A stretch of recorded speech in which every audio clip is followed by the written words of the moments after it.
Parece que a gravação se iniciou, então bom dia, quase boa tarde para todo mundo. Essa é a nossa segunda reunião científica do grupo de pesquisa, que um dia, como aquele cantor Prince, já foi chamado de Grupo de Pesquisa Direito e Realidade Social, e assim que o CNPq nos autorizar, nós mudaremos o nome para Políticas Públicas, Sustentabilidade e Proteção de Vulneráveis. A reunião vai ser gravada, está sendo gravada, de modo que depois nós podemos acessá-lo eventualmente quem assim tiver interesse. Eu vou fazer o compartilhamento da minha tela para mostrar a pauta que a Isabela está feliz da vida porque eu finalmente acertei o nome dela. Então eu peço desculpas por essa situação, tá? Não erro mais, espero. Imagina. Vocês estão conseguindo ver a minha tela? Não sei se já dá. Tá certo. Então, basicamente, os informes, eu vou bater nessa tecla com força todos os dias, todas as reuniões. É preciso que nós tenhamos a promessa de atingimento de metas, e, claro, o mais importante que fazer a promessa é cumpri-la, mas nós precisamos da promessa. Então, o programa tem apresentado para todos os alunos a realização de eventos sobre direitos humanos, políticas públicas e sobre desenvolvimento social e sobre direito internacional. Estão havendo inúmeros eventos. Hoje mesmo eu recebi um, que, aliás, foi ontem, que é da Universidade Federal de Goiás e um outro da Universidade Federal de Mossoró. Então, dá para falar de direito humano até em Mossoró, olha que maravilha. Então, identifiquem congressos de maneira seletiva, congressos com orientador sobre a possibilidade, sobre a viabilidade. É claro que o ideal é nós todos participarmos do Comped, mas isso é caro, tá? Então não dá para a gente exigir que os alunos fiquem arcando com esses custos, mas existem congressos gratuitos, congresso online, e a participação acaba sendo importante, ok? Há uma necessidade dos projetos de pesquisa serem apresentados à agência de fomento externo, ou seja, Larissa, estou ansioso, aguardando a última versão do nosso projeto para a gente fazer finalmente a submissão para a FAPESP. Rodovalho, Claudio e eu vamos apresentar até julho os nossos projetos, a CNPq para tentar obter a pesquisa, a Bolsa de Pesquisa da Produtividade. Isso é importante para o programa. É horrível isso, mas o programa é avaliado pela capacidade de obtenção de recursos para pesquisa. A CAPES entende que se a gente consegue pegar dinheiro de agência ou da iniciativa privada é porque o nosso projeto interessa a alguém. Tá? Então, se vocês tiverem algum amigo na NASA que se interesse por fomentar a pesquisa, avisa, vai ser muito bom. Tá? E também nós temos uma coisa chamada inserção de pesquisadores no ambiente internacional e impacto social. Eu e o Cláudio estamos quase fechando um acordo de cooperação específica com Salamanca para tratar de transição energética, então, muito provavelmente, a gente vai ter possibilidade de falar um pouco mais de espanhol no programa e talvez trazer professores ou nós irmos para lá. Claro que é tudo online, mas não deixa de ser uma forma de internacionalização. E impacto social tem a ver com extensão universitária, algo que em breve também nós vamos estar sendo chamados, estaremos sendo chamados para realizar. Bom, esses eram os informes. Alguém mais tem algum informe, gostaria de comunicar algo? Fique à vontade. Bom dia. Não, Cláudio? Bom dia só. Ah, certo. Então eu já paro aqui não sei se eu descompartilhei já a tela, eu não consigo identificar isso. Então, o próximo item da pauta, apresentação dos projetos de pesquisa, o Cláudio, por ser em ordem alfabética, Não é e eu primeiro? importância e relevância. Cláudio e Franzolin são anteriores a Tiago Rodovalho e José Mastrolli, então sinto muito. Não A estava assim apresentação tão é sua. preparado, impactado, né? Mas vamos lá. Tem Bom 30 dia, segundos, pessoal. Acho que é a brincadeira. primeira vez que eu vejo todos reunidos aqui no grupo de pesquisa. Uma grata satisfação tê-los aqui conosco. Quando foi elaborado e pensado o projeto de pesquisa, sempre permitindo uma continuidade daquilo que se vem desenvolvendo ao longo das minhas buscas e de resultados daquilo que eu pretendo. participei também de um grupo de saúde, estava até um pouco tempo no grupo de direito médico, grupo de direito à saúde. Então, a tentativa é articular e trazer, de alguma forma, todos os aspectos relacionados para o meu projeto de pesquisa. Mas eu não posso colocar todos, então eu tenho que selecionar um e desenvolvê-lo. E o meu projeto de pesquisa, que eu compartilhei com vocês, e desde já fica aberto aí para qualquer crítica que vocês queiram fazer, comentário, quero que se sintam muito à vontade com relação a isso. E foi um projeto pensado como construção do consumo sustentável e políticas públicas voltadas para a transição energética e cidades inteligentes, com ênfase na regulação e mudança climática, né? A proposta inicial desse projeto de pesquisa do biênio tem muito a ver com aquilo que eu já tinha vindo desenvolver em termos de consumo sustentável, na perspectiva de cidades sustentáveis.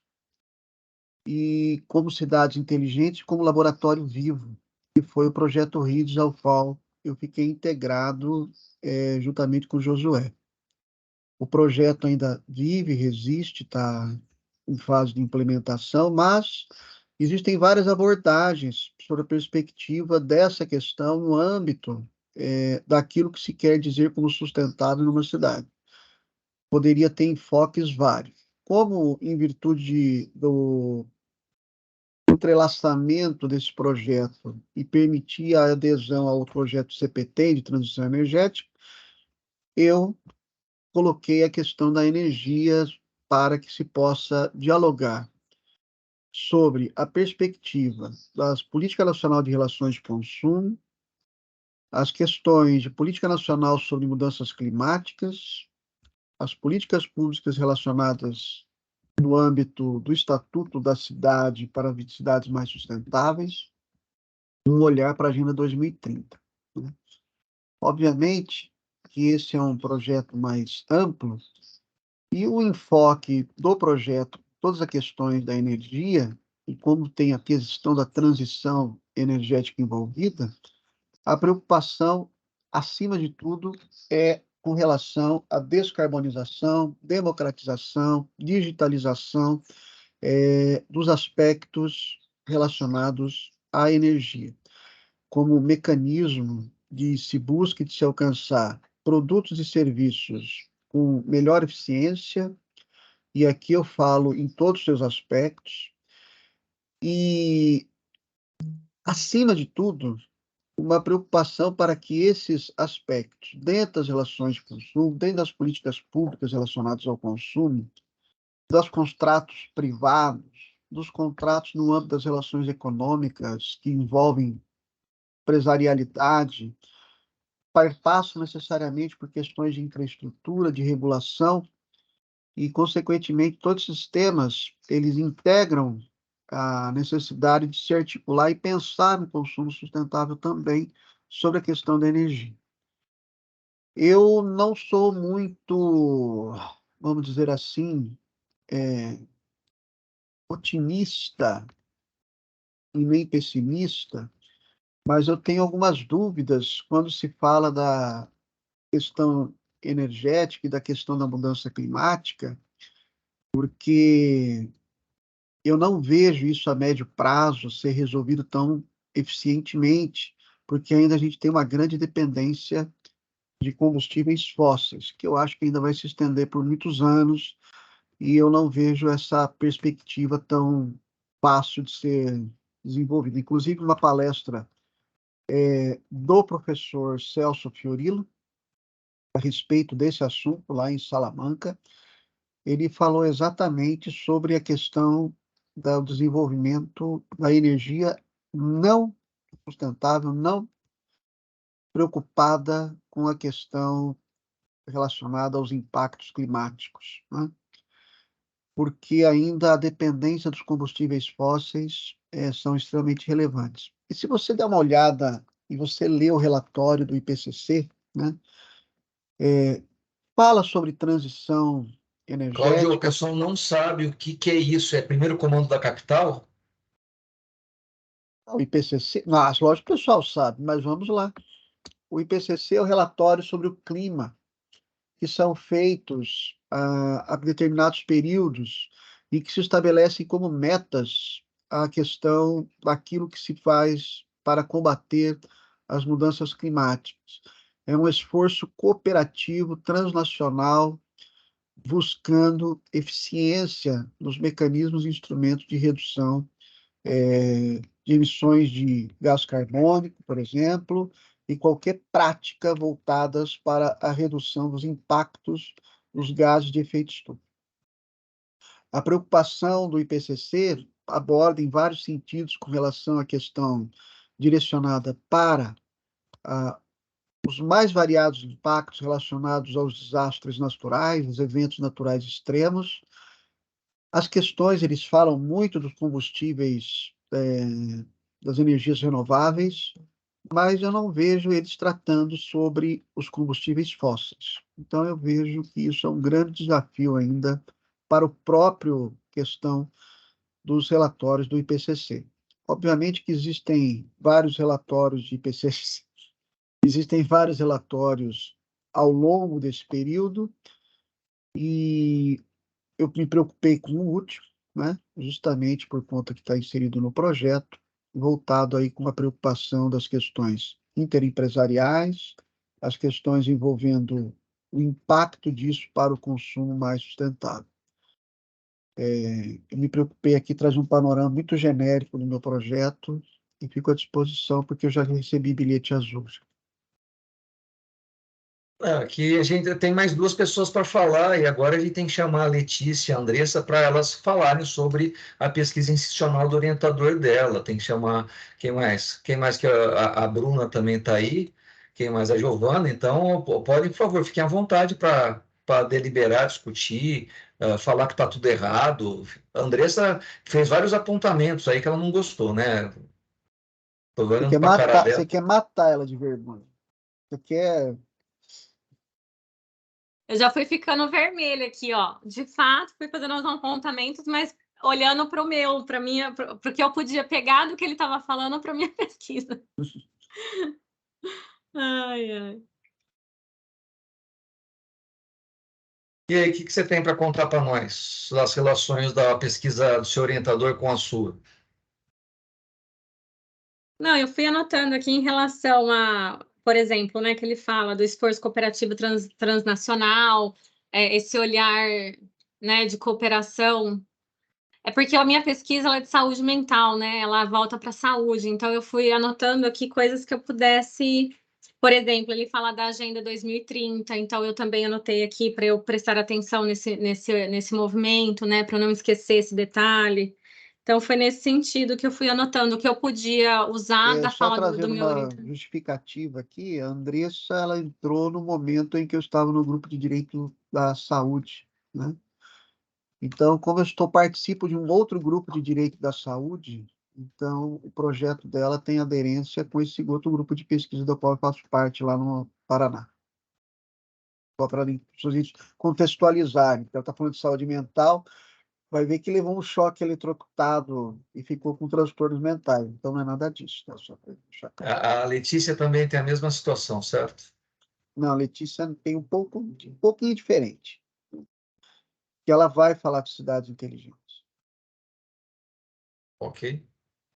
Mais alguém gostaria de considerar algum ponto da pesquisa do professor Cláudio?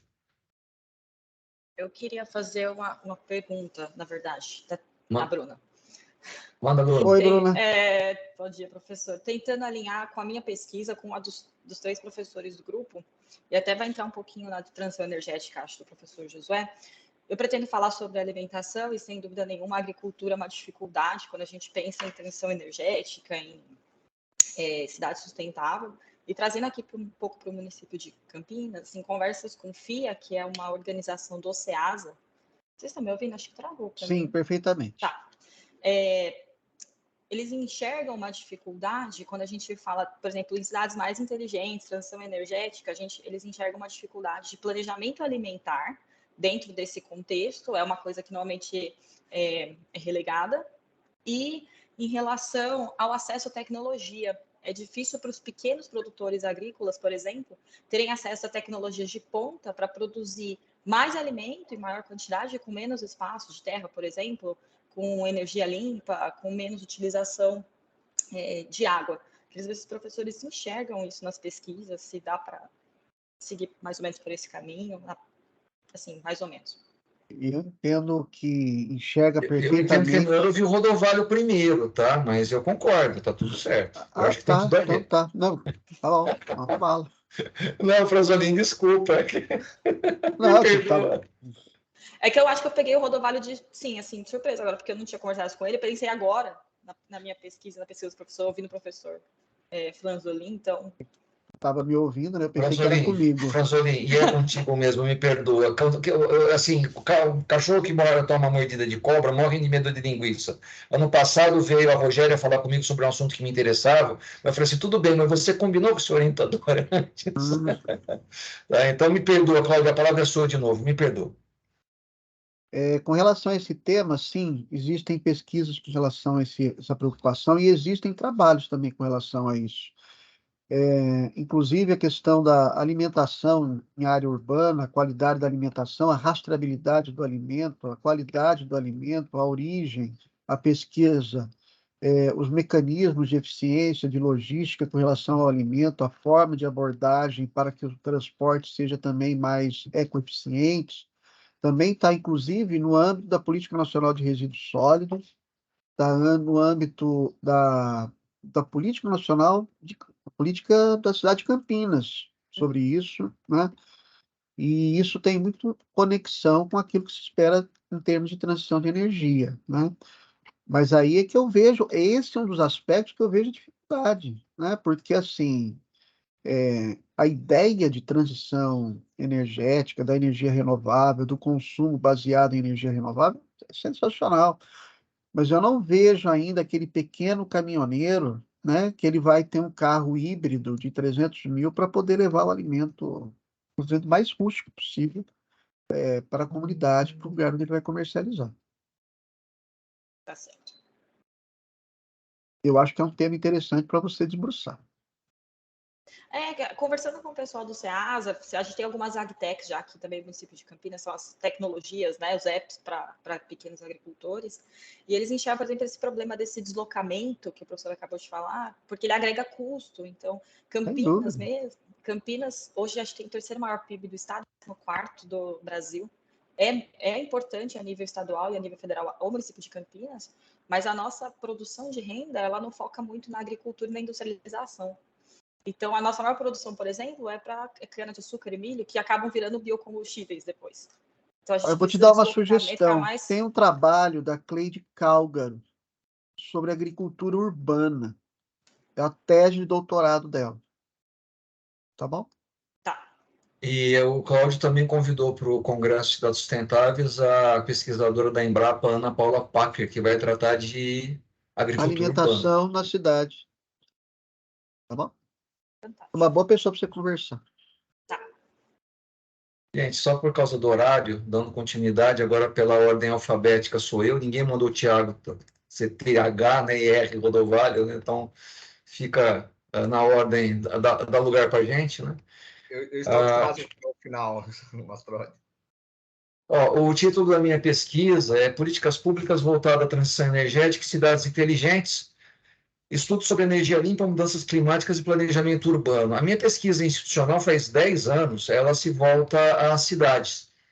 Ou seja, se fosse falar de Agenda 2030, o meu ODS do coração é o ODS 11, Cidades Inteligentes, Resilientes e Sustentáveis. Justamente por isso, a PUC me indicou para trabalhar junto com o Cláudio Franzolin na coordenação jurídica do RIDS, Hub Internacional para Desenvolvimento Sustentável. E eu que falava basicamente de habitação, acabei passando a falar de planejamento urbano e da construção de uma cidade como um todo. Só que o Cláudio e eu também fomos designados para trabalhar junto ao CPTEM, que é o Centro Paulista para a Transição Energética. Acho que acharam que a gente estava meio de bobeira lá na PUC, né, e puseram mais essa atribuição para nós.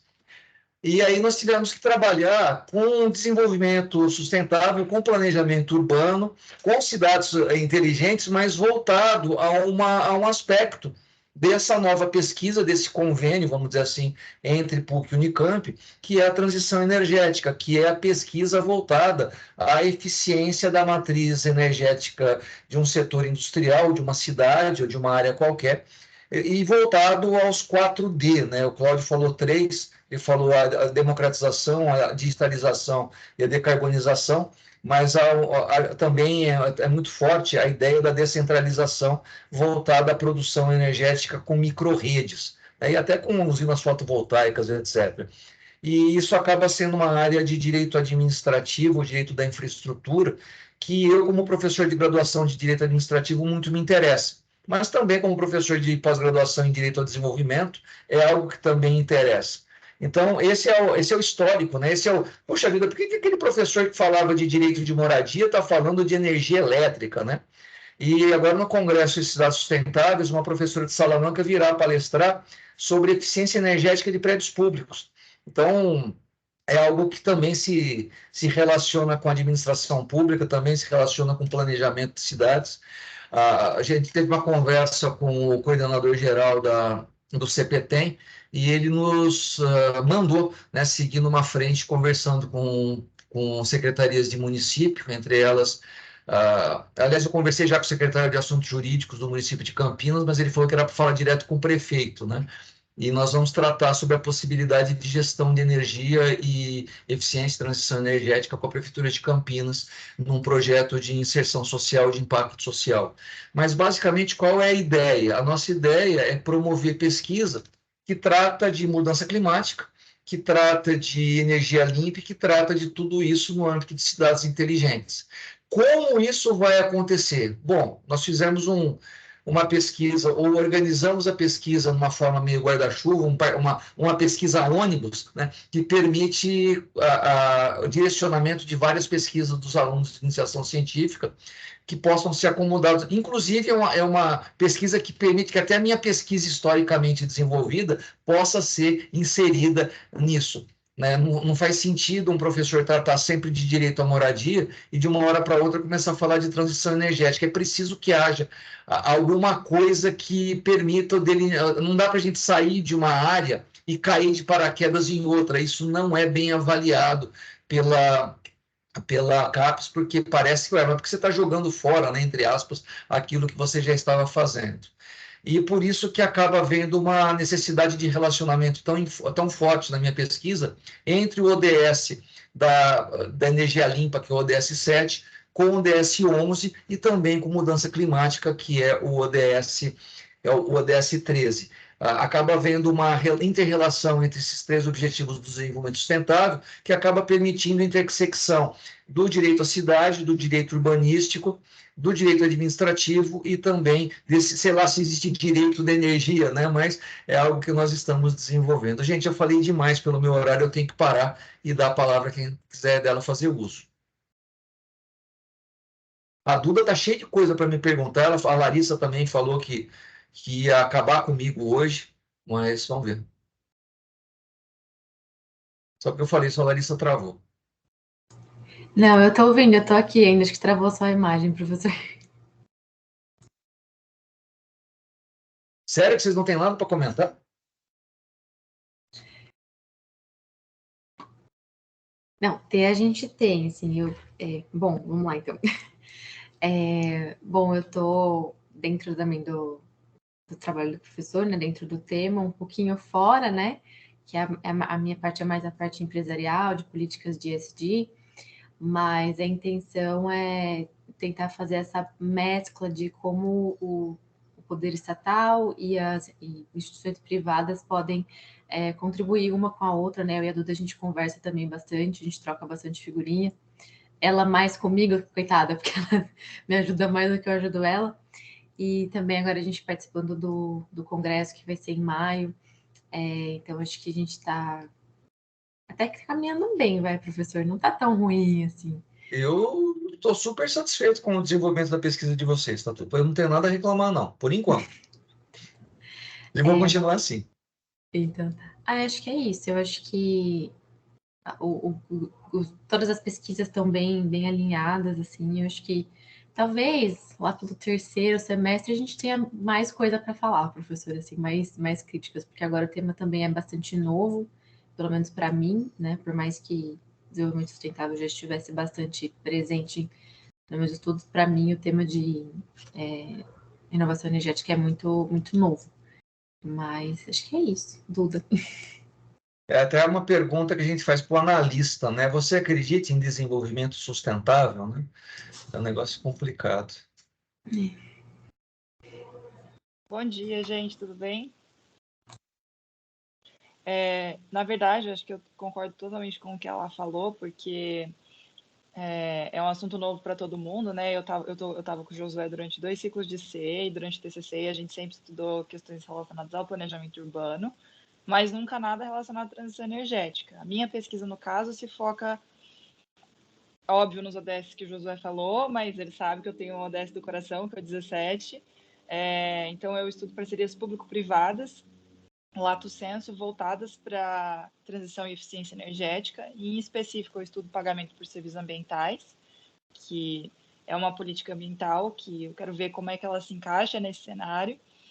E eu acho assim que tem muita troca que a gente pode fazer. Acho que a Bruna colocou um questionamento muito interessante. Se eu puder só agregar uma coisa que ela tinha comentado em relação à pesquisa do Franzolin, é só assim, a gente costuma falar muito de transição energética, mas o conceito de eficiência energética, ele é talvez até mais relevante para o ponto em que o Brasil se encontra, justamente ligado ao fato de que o Brasil é um país, vamos dizer, usando algumas teorias, né, de terceiro mundo, assim, usando uma abordagem um pouco mais terceiro-mundista, ou semi-periférico, se você quiser usar o termo Wallerstein. Então, assim, pensar a transição energética nesse contexto e eficiência energética é pensar justamente essas problemáticas. E não se vai ter, por exemplo, você vai ter extensões de campos de energia eólica, né? Existem até questionamentos se toda energia renovável ela é sustentável. Então, acho que vai por aí, e se eu pudesse só agregar, seria isso. Acho que a gente tem muito a desenvolver nesse aspecto. Tá certo. A respeito de PSA, Duda, se a Rogéria me permitir, queria indicar a Rogéria para você falar com ela, que a Rogéria é promotora em extrema, e ela tem, assim, ela acaba tendo um acesso muito forte, muito grande a documentos oficiais da primeira e mais importante experiência de pagamento por serviços ambientais. Estou aproveitando para falar isso agora que surgiu, estou vendo a Rogéria aqui também. Eu não combinei com ela, eu não combinei com você, não combinei com o Rodovalho, mas eu tomo a liberdade de dar essa sugestão de possibilidade de contato, tá bom? Poxa, muito obrigada. Ninguém mais quer falar, então Rodovalho. Opa, Marco Antônio, pois não.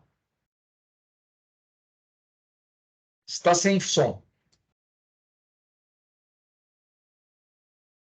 Continua sem som.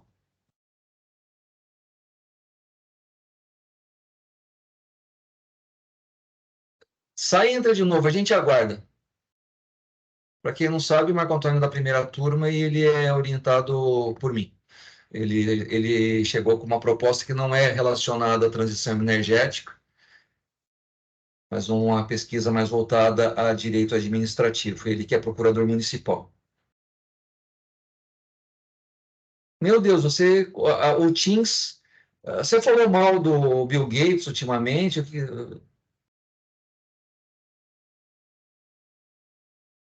Eu não sei como ajudar, Marco. Você está mudo aqui para nós.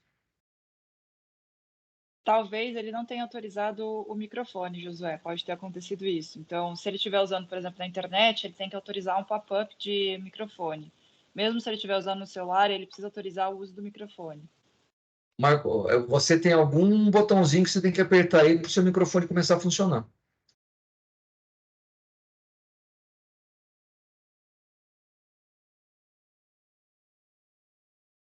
Posso tentar ajudar aqui também? Pode. Tá, vamos lá. Ô, Marco, você está usando um microfone além do computador, de fora, alguma coisa assim? Tá, beleza. Tem uns 3 pontinhos de mais aqui. Clica nele, vai em configurações. Vê onde está o áudio. Vê se você consegue encontrar se está identificado esse microfone que você está usando ou não. Porque às vezes você está no microfone e o Teams está identificando o outro. Tem configurações de dispositivo, dispositivos de áudio. Cláudio Franzolin e eu estamos assim, Perdidos. sem conseguir acompanhar, mas tudo bem. Cláudio, por exemplo, acabou de ter esse Cláudio problema tá com o mudo mudo. também, tá tentando falar. A hora que a Bruna perguntou se ele tinha microfone, foi ali que eu parei. A partir dali não tem ninguém mais. A Bruna humilha a gente, é fogo. Poxa, Nós temos problema de people, Bruna. Aquela pecinha entre o teclado e a cadeira. O Marco saiu e voltou, é isso? Eu não estou mais vendo. eu Não, tô ele vendo tá, ele. tá congelado. É, tá congelado. Eu acho que travou o dele.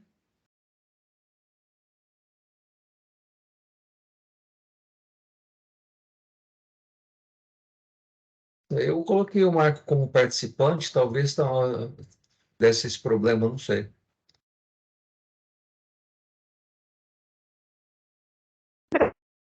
Professor, não quer passar para o professor Rodovalho e depois a gente volta Sim. no comentário do Marco? Excelente ideia. Marco, arruma o teu microfone que a palavra voltará a ser sua na primeira oportunidade. Vale, vamos usar o tempo. Perfeitamente. Eu vou ser breve, aí eu devolvo a palavra ao Marco. Bom dia a todas e todos. Eu vou falar um pouco aqui do meu projeto, mas eu já vou contextualizar a partir daquilo que já, antes de mim, o professor Mastrolli, o professor Franzolini... Gente, só para mim ficou mudo? Não está ouvindo? Eu tô Só ouvindo, você, eu tô Ainda ouvindo. normal. eu tô ouvindo bem. Ah, bom. Eu vou colocar mais perto aqui. Então, melhorou? Não, tá Perfeito ótimo. agora. De repente era um vírus que estava lá no Marco que passou para você, né? Mas eu vou começar, então, a partir daquilo que o professor Mastrolli, o professor Franzolini já falaram a respeito desse diálogo com a pesquisa anterior, né? Então, a minha pesquisa anterior ela era voltada mais ao controle judicial de políticas públicas, especialmente como que a gente controlava o controlador, ou seja, o Poder Judiciário. Então, o meu recorte era especificamente mais voltado para a fundamentação e a procedimentalização dentro do Poder Judiciário. E nesta transição para o meu novo projeto de pesquisa, e aí já conversando até na época com ambos os professores, o professor Mastrolli, o professor Franzolin, como nós já estávamos nessa perspectiva de mudança da nomenclatura do grupo, para trazer a ideia também de grupos vulneráveis para dentro do objeto da pesquisa, eu mudei um pouco a minha pesquisa para trabalhar essa ideia da atuação do Poder Judiciário, né, nesse controle de políticas públicas, mas de uma outra perspectiva, não mais da fundamentação e do procedimento interno de controle do Poder Judiciário, mas sim sobre uma perspectiva voltada, primeiro, para aquilo que alguns autores hoje chamam de um ativismo por omissão ou um passivismo, né, do Poder Judiciário. O que seria isso, né? A gente tem, evidentemente, isso não é o cerne do meu trabalho, eu quero deixar isso bem claro. O objetivo do meu trabalho não é discutir o ativismo.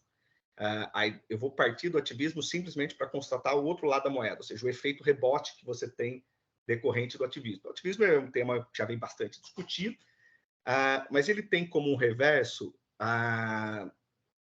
um grau maior do que a gente pode chamar de um grau maior de autocontenção, ou seja, quando o judiciário deliberadamente procura não intervir numa determinada política pública, adotando uma teoria que vai para além de uma autocontenção.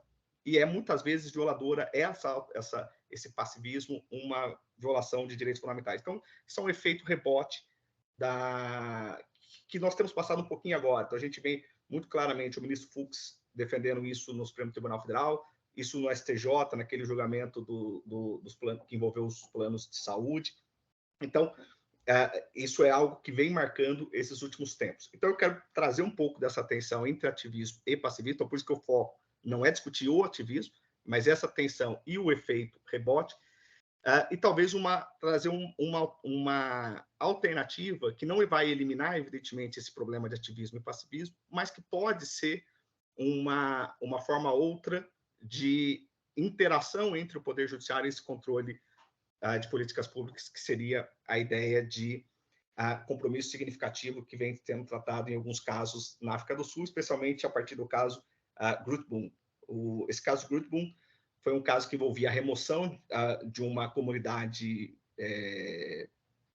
muito pobre, né, muito vulnerável pelo governo, e essa iniciativa de remoção e de implementação se deu de uma forma, digamos, simplesmente o Estado decidiu e começou a tentar implementar essa suposta política pública com uma grande resistência da população.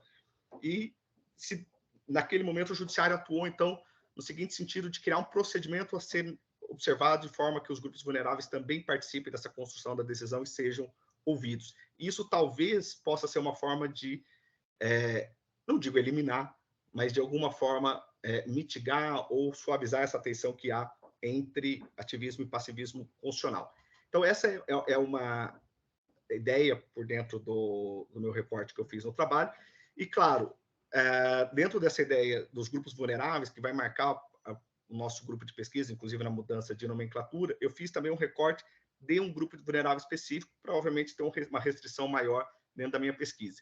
E optei por escolher, então, o direito à saúde. Primeiro porque já há outros professores pesquisando isso na casa, de modo que guarde uma conexão com isso. Então, eu escolhi 2 julgados para trabalhar essa tensão.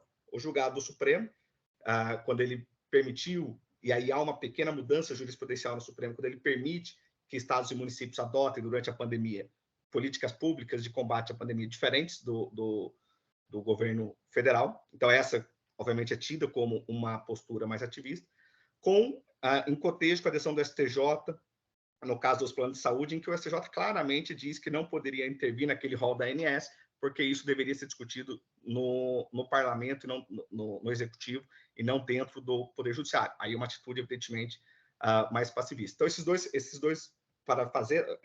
dois julgados para fazer esse recorte entre ativismo e passivismo, e com um recorte específico do direito à saúde, o que dialoga aí já justamente com as 2 ingressantes que eu tenho hoje, né?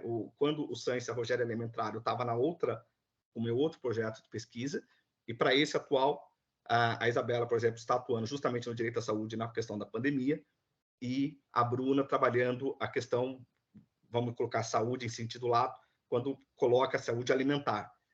Então, ou seja, de modo que haja uma conexão. Então, por isso que quando eu fiz o projeto, fui construindo a partir dessas premissas de um diálogo com a linha que o grupo de pesquisa que nós temos, e com a conexão com o trabalho anterior e com o recorte ao direito de saúde, que eu acho que permite um diálogo melhor com as minhas orientandas e com os professores da casa. Então, grosso modo, essa é a ideia do trabalho que, digamos, como eu disse, ainda por enquanto é um projeto, mas que eu começo a desenvolver a partir deste ano aqui.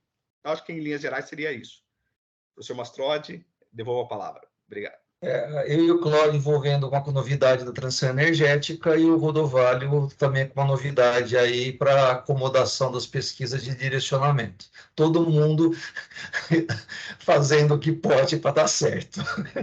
Sim, eu tive de fazer essa mudança também para ter essa adequação ao projeto novo, né? Essa grupo, enfim, mas faz parte. Sem dúvida. E controle judicial de políticas públicas acaba sendo um tema fundamental dentro da área da nossa linha de pesquisa. Então, se houver uma discussão, ainda que no aspecto processual, jurisdicional, se você tratar do controle da política pública, seja pelo fundamento, seja pelo critério, a grande dificuldade, né? Como é que o juiz vai poder, que é Estado, substituir o administrador que também é Estado, né? O que permitiria declarar a nulidade de uma política, mas qual é a justiça que existe em uma política pública que precisa acontecer, ser declarada nula, né? E onde está a justiça, onde está, aliás, a segurança jurídica de um juiz, juízes e legisladores, né? Mauro Capelletti, bom autor para a hora do almoço, Mauro Capelletti, juízes e legisladores. Como autorizar que o juiz, na sua torre de marfim, que não estudou absolutamente nada daquela política pública, substitua a vontade de quem tecnicamente desenvolveu tudo aquilo e teria mais contato com a realidade do que ele? É um tema, sem dúvida alguma, muito pertinente à nossa linha de pesquisa. Não sei como é que vai ser, porque, assim, originalmente, ou tradicionalmente, as suas pesquisas eram muito mais voltadas ao processo, propriamente dito, só 15 anos nisso, né? E agora trata de algo que traz o processo para o controle judicial de política pública. Então, acho que a adequação à linha de pesquisa ela fica muito evidenciada nesse ponto, Rodovalho. Poxa, Massad, mas isso que você colocou, acho que marca bem exatamente as preocupações que eu gostaria, parte delas, né? Porque isso tudo que você colocou seria maior do que eu conseguiria dentro das minhas chinelas, mas é essa preocupação que tem. Então, como eu sempre atuei mais pela perspectiva processual, agora eu vou tentar trazer a ideia de processo estrutural, que é uma vertente dentro do processo coletivo, né? Então, embora haverá algum tangenciamento, né, em alguma questão constitucional, mas o recorte vai ser mais sobre essa ideia, então, do processo estrutural para esse controle, justamente por conta dessa dificuldade, porque um juiz que não é especialista, individual, como que ele poderia... E talvez o processo estrutural nos dê algum direcionamento dentro dessa... Mas quando o cara é ministro do Supremo, ele já adquire onisciência, né? Então, de repente, isso está resolvido.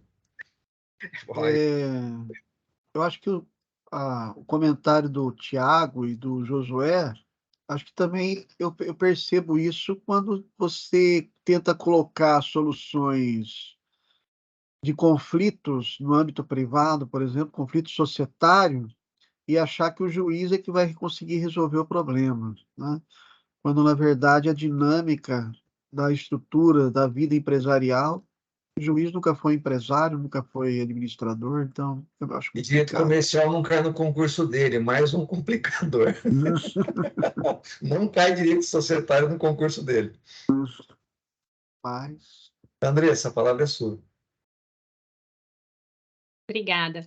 Professor Rodovalho, eu vou dirigir, então, uma pergunta para o senhor, que eu não sei se cabe, mas, enfim, fazendo essa conexão, né, com a tua linha agora, né, com essa pesquisa que o senhor apresentou, com aquilo que eu estudo, né, que é a saúde mental, direito à saúde mental, sobre o ativismo judiciário, é um ponto que eu me pergunto e não sei se eu encaixo na minha pesquisa ou se eu faço, por exemplo, um artigo. Até preciso depois conversar com o professor Franzolin a respeito. Mas falando, né, não necessariamente no ativismo do judiciário, como não é o foco, mas no sentido do seguinte ponto.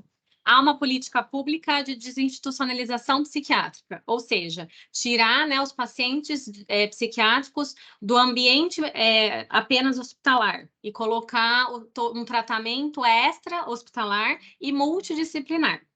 E aí a gente tem, de uma maneira paralela, a lei que traz a internação compulsória. A própria lei da reforma psiquiátrica traz a internação compulsória. Só que a lei ela não fala que a internação tem que acontecer dentro de hospitais psiquiátricos.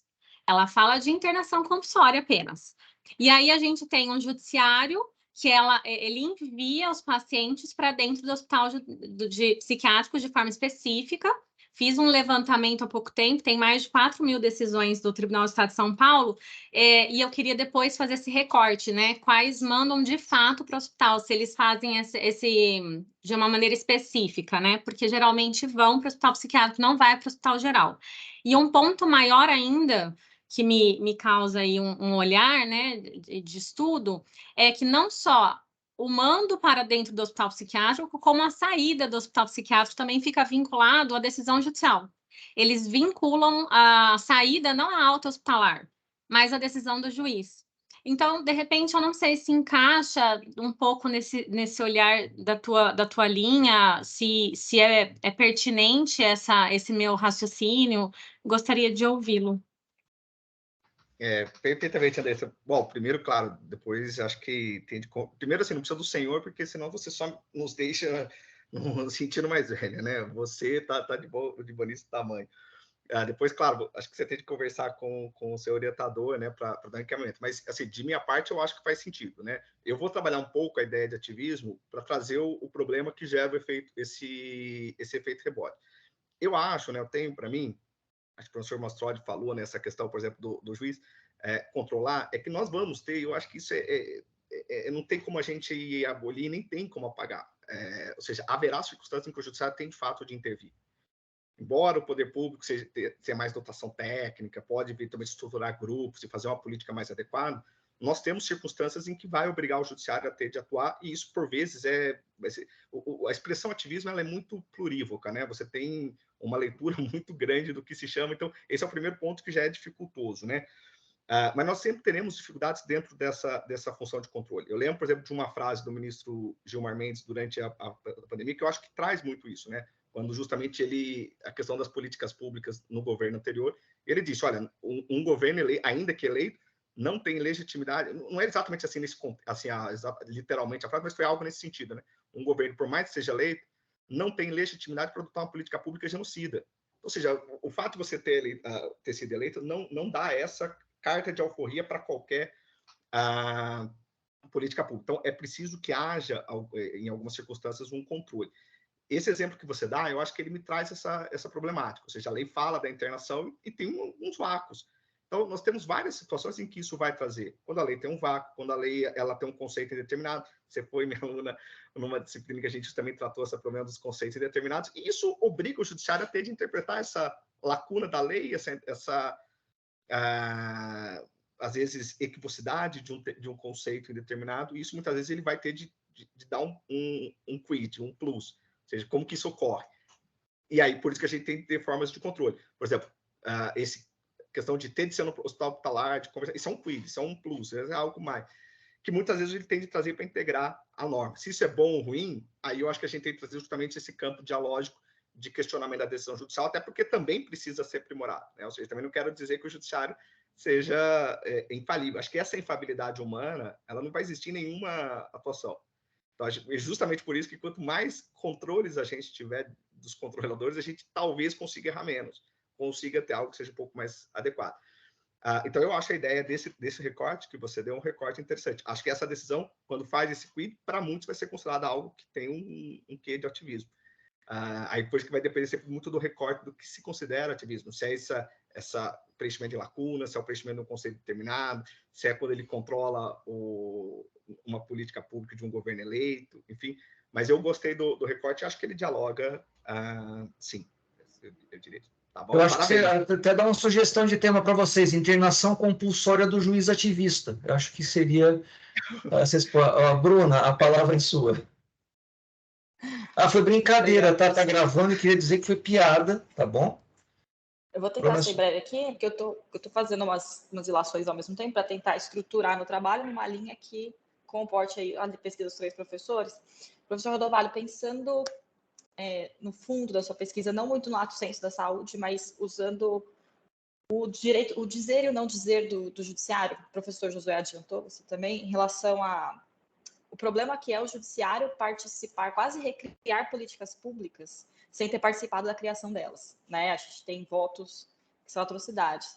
E aí eu queria usar mais se o professor enxerga um referencial teórico, por exemplo, se a gente consegue observar nessa atitude do judiciário uma necropolítica, mais por associação e quase a nível coletivo. Porque a gente fala muito do executivo e legislativo nessa ideia, mas o judiciário acaba não entra muito nessa discussão.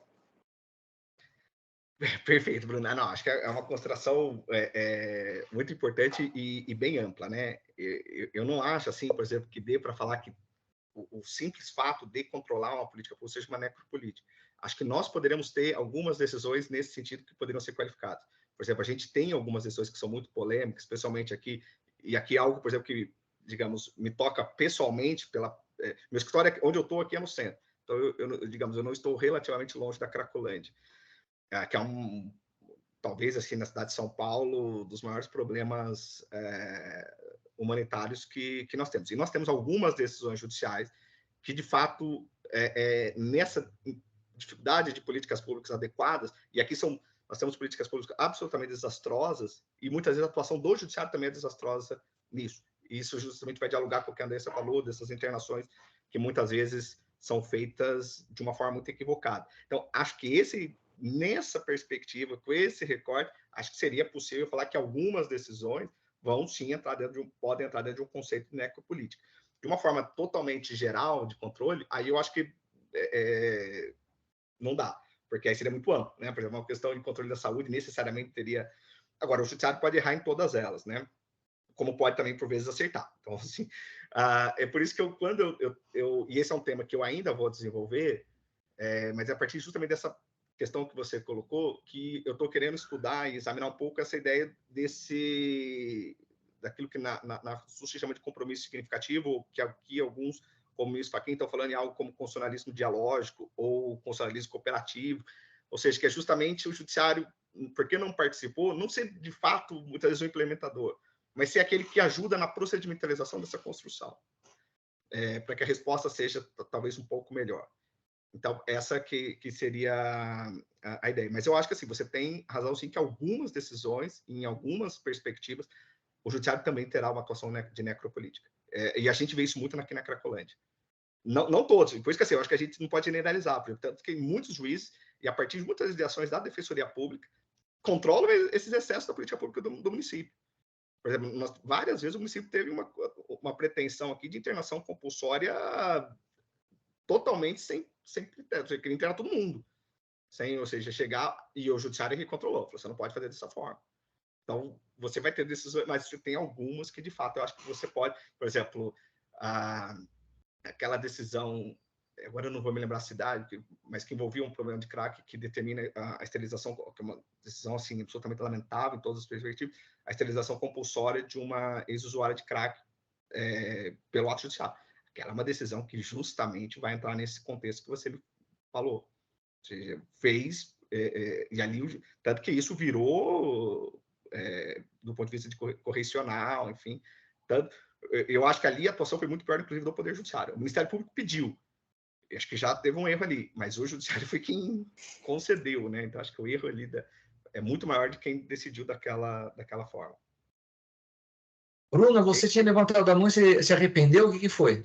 Não, eu ia deixar por causa do tempo, na verdade, para não atrapalhar o almoço de ninguém. Não, fala aí, Bruno. Depois a gente passa para a Isabela Então, tá. e encerra. O Marco parece que sumiu, caiu. Tá, deixa eu só fazer a observação do Marco, então. O Marco, eu vou pedir desculpa, eu acho que ele entendeu que eu expulsei ele da sala. Eu estava conversando com ele por WhatsApp enquanto eu estava falando do Rodovalho. Já fica observação para todo mundo. Se vocês entrarem pelo site do Teams, vai dar problema no microfone. Tem que baixar o programa.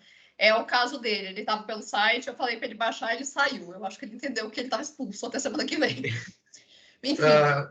Acabou de voltar. Beleza, continua. Então tá bom. Tá, sobre o Rodovalho, embora o meu tema de pesquisa ele tenha muito a ver com o Josué e o Cláudio, porque eu falo de micro-redes e transição energética, na monografia eu falei de ativismo judicial para efetivação de políticas públicas, então eu vou meter um pezinho em todo mundo aqui. Aí vale só uma sugestão, talvez, até de bibliografia de um vértice, porque o meu foi muito a ver sobre ativismo. O Rodovalho vai passar por ativismo, mas ele não é focado nisso.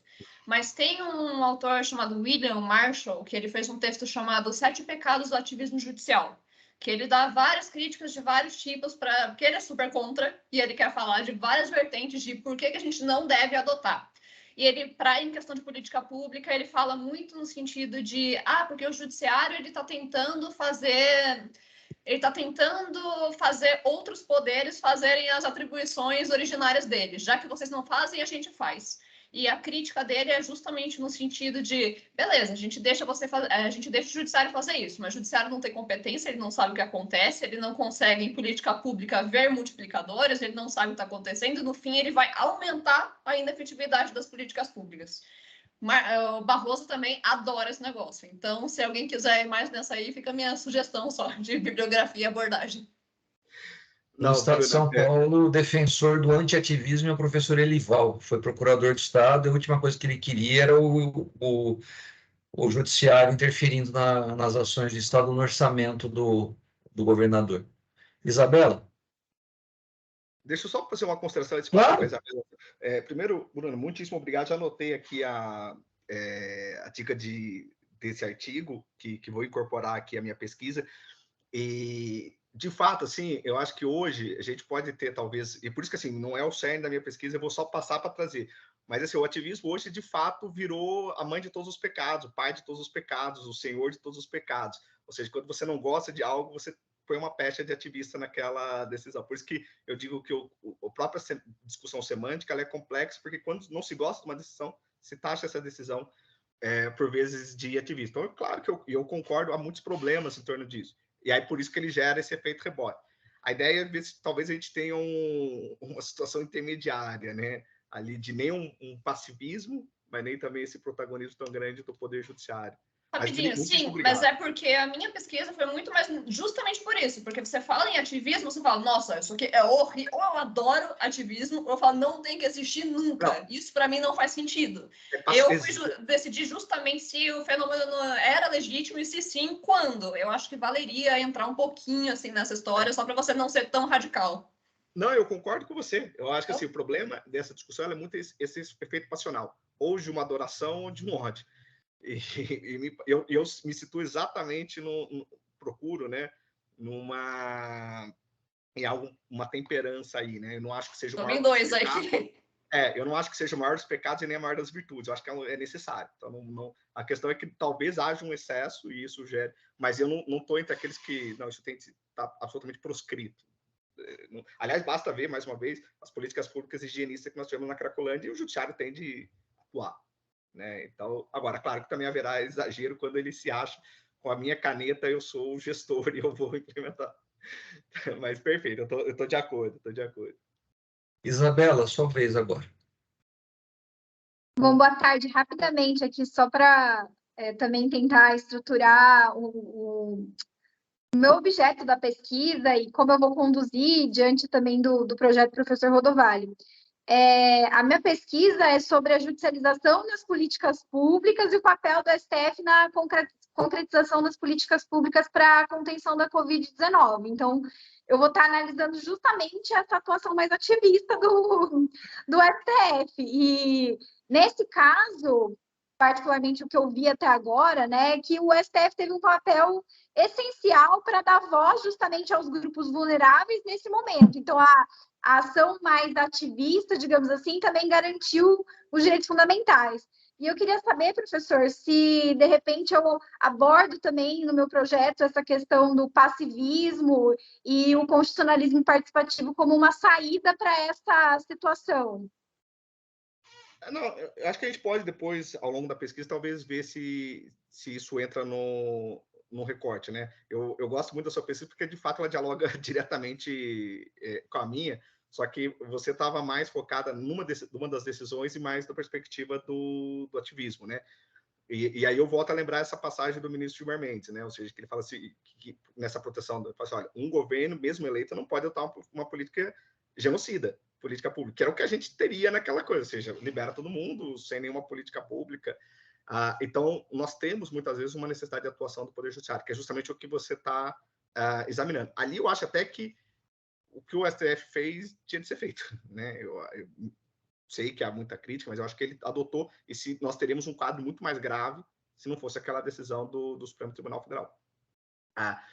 Então, por isso que eu falo, quando a gente discute o constitucionalismo participativo, né, outras formas, isso não vai eliminar. Eu acho que o que a gente pode ter é, talvez, reduzir um pouco esse protagonismo, dentro dessa preocupação que a Bruna colocou anteriormente, para que isso fique um pouco mais excepcional, não tão protagonista quanto é hoje. Porque essa eliminação passional, assim, não deve haver, eu acho que isso, na minha opinião, está exagerado. Então, ou seja, haverá situações onde o judiciário tem de atuar porque não dá tempo e a medida é flagrantemente inconstitucional. Mas nós podemos mitigar isso para outras searas.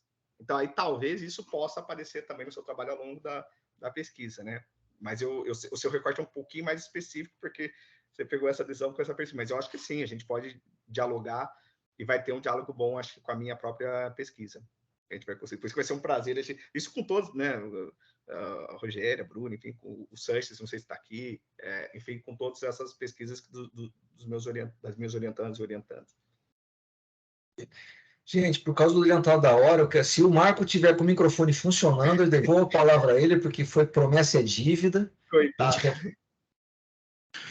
Meu Deus, vocês estão me ouvindo? Agora sim, agora sim. Então, eu acabei perdendo o melhor da reunião, mas eu peguei essa discussão final e eu queria, então, falar um minutinho sobre ela, pode ser? Então, por acaso, eu tenho um recurso extraordinário, eu sou procurador municipal, eu tenho um recurso extraordinário que está suspenso justamente porque foi reconhecida a repercussão geral e está aguardando o julgamento do STF justamente para decidir se o Poder Judiciário ele pode ou não obrigar o poder público a implementar políticas públicas. Então, essa é uma discussão que está acontecendo. Por acaso, um dos processos meus está nesse rol também, e assim, é uma discussão importante, assim, que talvez, não sei se vai pacificar a questão, porque ela é muito dinâmica, né? Principalmente os juízes de piso, eu acho que fazem o que querem, a rigor. Concordo plenamente que o STF agiu corretamente com relação à pandemia, deu instrumentos para que os municípios e estados pudessem atuar, e foram quem de fato atuaram na linha de frente com relação à pandemia, e se não fosse a instrumentalização do Poder Judiciário, eu não sei o que teria acontecido. E foi muito mais em homenagem ao SUS do que propriamente como um ativismo. Eu acho que libertou o SUS de fazer só o trabalho dele. Então, somente isso. No mais, vamos em frente. Não, excelente, se me permite, professor Mastroianni, não, excelente consideração, né? Mas eu concordo com você, acho que é um grande... Bom, você não teria até feito esse recorte, né? Acho que é um dos grandes problemas da atualidade. Eu só não tenho a ilusão de que vá pacificar. Eu não acho que seja uma coisa que um julgamento do Supremo vá conseguir pacificar essa questão. Eu acho que nós vamos... aliás, é um problema secular, né? Esse problema do ativismo é recente, o problema passivo. Então, isso não vai ser resolvido hoje, nem sou eu e nem tenho essa pretensão, eu não acho que o Supremo.